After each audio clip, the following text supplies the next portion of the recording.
Dobar dan, pozdravljam sve. Evo, nismo se vidjeli neko vreme, nisam bio tu, nego sam imao putovanje u Holandiju. Tamo se skupila neka organizacija, pa se analizirala budućnost, trenutno stanje, budućnost. Doduše, tu je pitanje koje sada zanima svaku školu, svaki vrtić i čak i najveće i višlje strukture svih država i međunarodnih organizacija. Sad, ja ću početi danas, bit će nestandardna tema, ali tema koja dodiruje sve nas.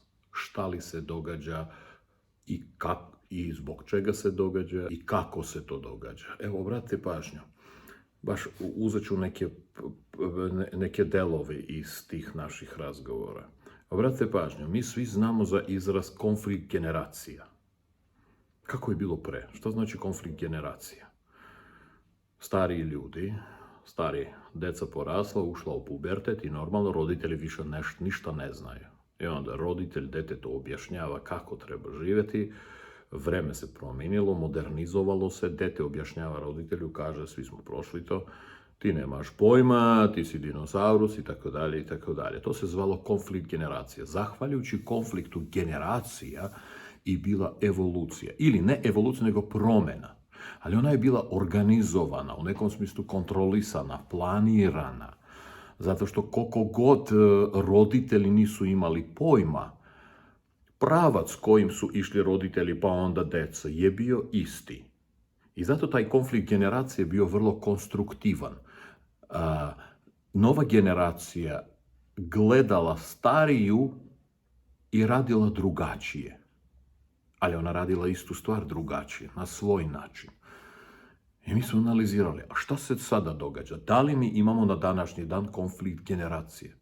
Mi nemamo konflikt generacije, imamo dezorijentaciju totalno, gde dve generacije, starija i mlađa, i jedna i druga su dezorijentisana.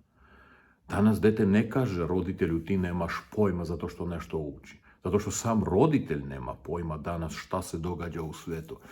Čim nestane konflikt generacije, to znači neki pravac je nestao. Niti stara, niti mlađa zna šta će se događati sutra i kako će se stvari menjati. Znači što nova generacija, što stara generacija, sad je jedna ista generacija. To se događa obično u fazama velike evolucije rase. Što sada krenulo? To će da potraje velika evolucija rase. Pod potrajanjem ne znači da ćemo sedeti po sobama, gledati u zidove, kao što se kaže u pesmi Dibidam, koja sada na svu stranu je Dibidam. Nego taj Dibidam će imati i svoje varijacije. Mislim, sad smo se skoncentrisali na COVID, taj grip. Zanimacija. Proći će kad taj COVID. I šta dolazi onda posle tog COVID-a? Da li se vraćamo nazad na prethodne postulate i morale? Naravno da ne, zato što oni su se porušili. Da bi neka moralna kategorija, bilo koja, ostala, ona treba dnevno da se tretira. To je pesma koju ti pevaš. Nije bitno uopšte na koji način ti nju pevaš. No, možeš da promeniš stil, način pevanja, ali ti pevaš. Pevao tvoj tata, pevao si ti, sad peva tvoje deca, na različite fazone. Pesma je ista. A sada mi ne pevamo, svi smo začutali. I to će da potraje neko vreme zbog ovog onoga. Šta će biti posle toga? Da li mi pevamo istu pesmu? Realno, mi ne pevamo više istu pesmu, zato što pesma je zastarela. A nova pesma, da li je stvorena za pevanje? Ona nije bila stvorena. Zašto? Zato što smo sedeli po sobama i gledali u zidove. Znači, nastaje ovakav vakum. I taj vakum odvaja prethodno vreme, jučerašnje vreme od sutrašnjeg vremena. Znači, i parametri sutrašnjeg vremena i sat tog sutrašnjeg vremena će biti promenjen. Nismo ostali 10 do 8, pa za neko vreme ćemo nastaviti 10 do 8. Apsolutno ne. I sada, implementacije toga, takvih radikalnih promjena, na čemu će se odražavati? Da uzmemo neke masivne, znači spektre, osnovne spektre ljudskog postojanja. Jedan od osnovnih do sada naš fundamentalni jedan postulat, ne postulat, čak aktivnost ljudskog postojanja je bila umetnost. Svaka forma umetnosti, uopšte ne idemo sviđati se, ne sviđati se, nego umetnost kao forma izražavanja. Jako brza analiza umetnosti. Umetnost kao takva, odnosno, to je dosta mlada forma kao umetnost. Realno, umetnost kao takva koju mi znamo, znači kao slobodna forma izražavanja,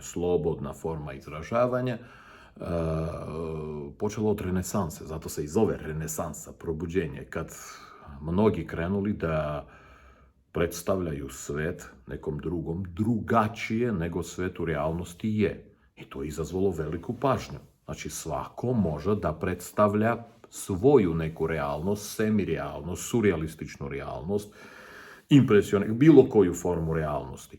I to je bilo vrlo zabavno. Zamislite, po 16. veku umetnost postaje Hollywood, to je film. I ona postaje, ide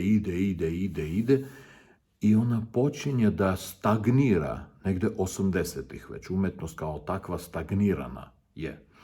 Umetnost koja je bila znači, privilegije kreatora, isto kao u filmu, to je privilegije reditelja. Reditelj je definisao film. 80-ih godina umetnost postaje producentska. Što to znači?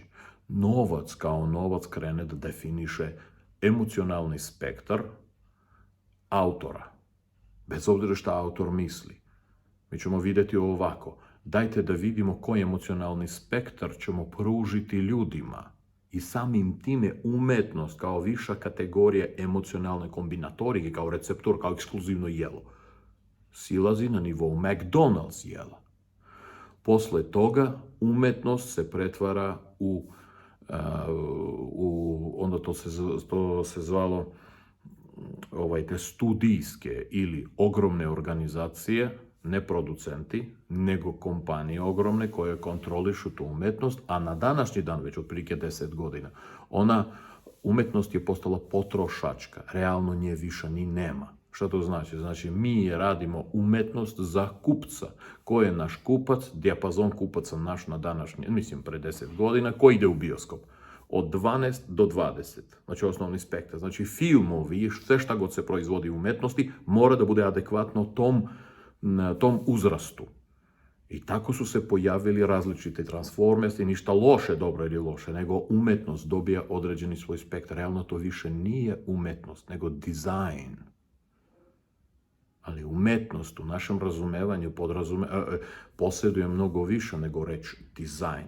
Ona posjeduje novine, svežine, neočekivani pokrete, emocionalni pokrete, emocionalna kombinatorika autora i umetnost nestala kao takva što mi znamo.